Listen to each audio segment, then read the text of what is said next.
here's the latest look of our drought monitor. This was released last Thursday. You can see that eastern areas, we are in severe drought, but as you go out more to the west, that's where you get into extreme and exceptional drought within the coastal bend. We are in desperate need of some rain. We are below average for this time of year.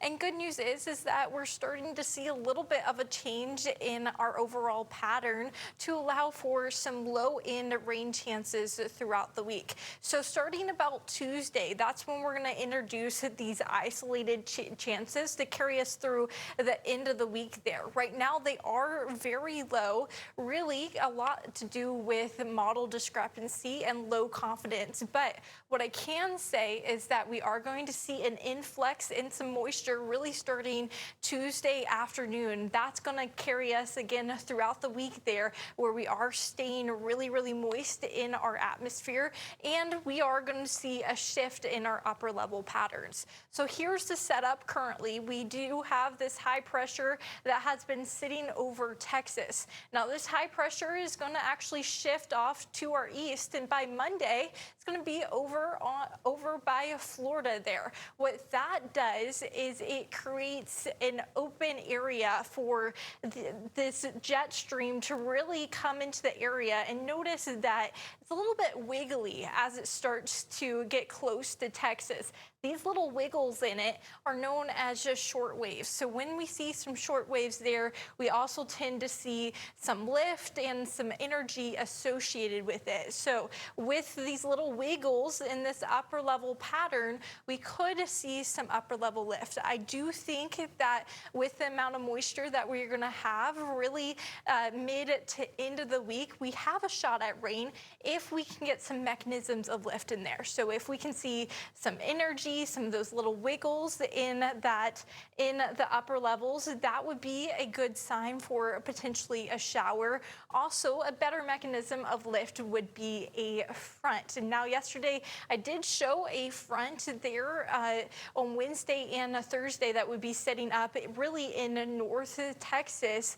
Now yesterday what I saw is that particular model didn't want to send it through, but there is some model discrepancy between what I showed, the European model, versus the American model there. So I'm choosing not to show it today due to that discrepancy. But what I can say is that the American model sends that front through on Thursday, pushes it through the coastal bend there. Now that would greatly affect our rain chances. Right now, because the American and European models are different, I'm choosing to keep those rain chances low on a Thursday, but the forecast is likely to change.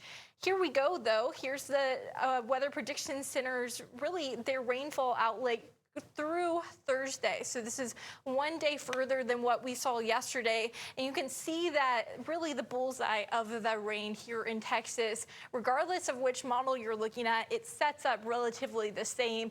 And there's going to be more rain that falls to our northeast there. So that's what we're really expecting through about mid to end of the week. Now, if that front does come through us, we could see some more rain. The next chance I do think for some rain would be this coming weekend. So Easter weekend, it does look like on both models that we could see a front there.